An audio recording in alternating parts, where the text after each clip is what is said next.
Hi, my name is Laura and this is Alex, and we're from the Granada Biomechanics Lab at Virginia Tech. Today we will be talking to you about the loadsol sensors and demonstrating how to use them. The loadsol is a wireless force-sensing shoe insole that is able to stream data via Bluetooth to any smartphone or device. The loadsol is extremely useful for clinical settings as it is wireless, inexpensive, and easy to use, and has been validated for measuring both load and load symmetry during walking, running, hopping, and jumping and landing. The first step for using these sensors is to find the appropriate size sensor based on the footwear that you have. We have a standard sizing chart that we find works really well for the standardized footwear we have in our lab. However, that will vary with different types and brands of shoes. Generally, you want to find an insole that covers as much of the plantar surface of the shoe without being bunched or rolled up. For example, here we have a size 10 men's shoe.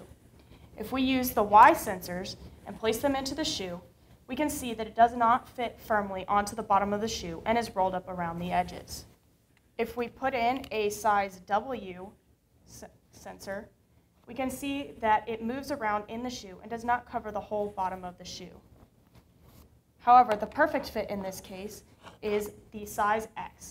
And as you place it into the shoe, you can see that it does not curl up around the edges and also covers the entire base of the shoe. So Laura is going to be our mock participant today, and she happens to wear a size 7 shoe, which corresponds with the V insole. So you want to make sure you're putting the correct insole into the correct shoe. So here we have the right insole. Make sure that goes in the right shoe. That is surprisingly easy to mess up. So go ahead and place the insole inside the shoe and make sure the strap is coming around the lateral portion of the shoe. Once you have the insoles in the shoes, the next step is to place the battery inside the sensors, which you could do before you put them in as well.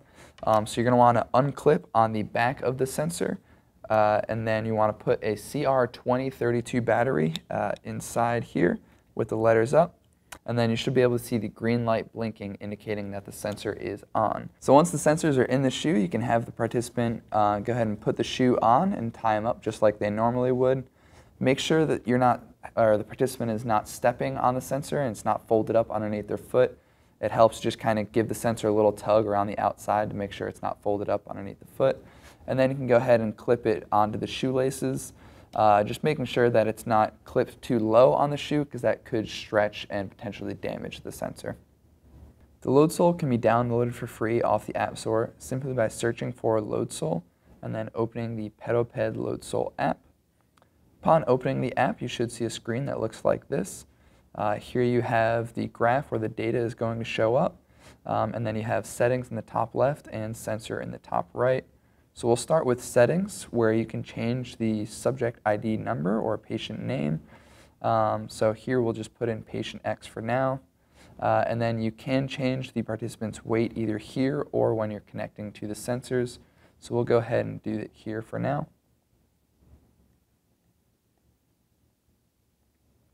Then you can go ahead and hit back. A lot of these settings in here you won't have to change, but you can change the maximum force for plotting on the graph. Here we have it at 3,000, but if you just have someone walking, 1,200 newtons is sufficient. And then the other options on the left is to set up biofeedback if you would like to do that, but we don't right now. So we'll go ahead and just hit apply. And then the next step is to connect to your sensors. So we'll go ahead and hit the sensors button in the top right.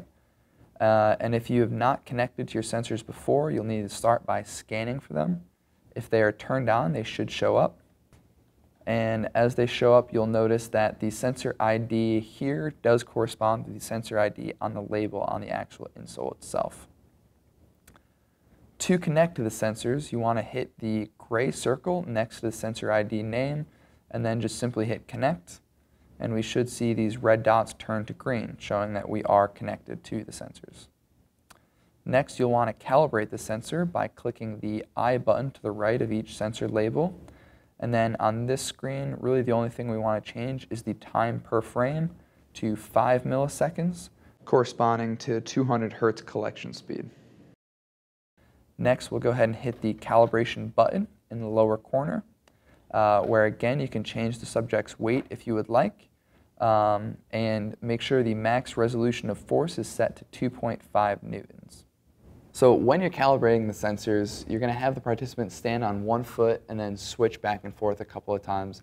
And while they're balancing on one foot, you want to have their weight evenly distributed along the surface of the sensor. So you don't want them rocking back and forth from edge to edge on their foot.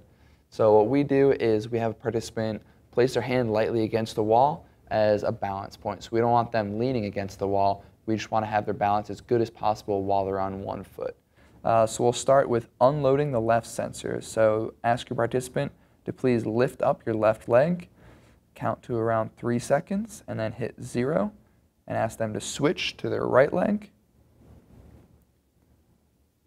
and switch one more time. Good. And then you can go ahead and just hit done, and go back and do the same thing with the right sensor. Make sure the time is set to 5 milliseconds, then go into calibration. The weight stays the same, resolution of force stays the same. Can you please lift up your right foot and switch,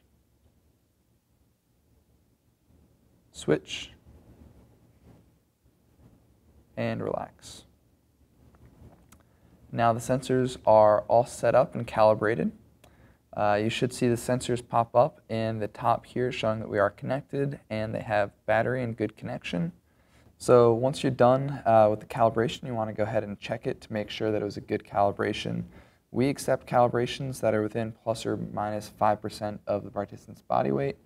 So our participant today is 515 newtons, so we roughly want to be within 495 to 545, around there. So go ahead and stand on one foot. So we're seeing right around 520 and switch. And we're seeing right around 515. So you can relax, and we would save this as a good calibration. All right, and then we're all set to go ahead and start using the sensors.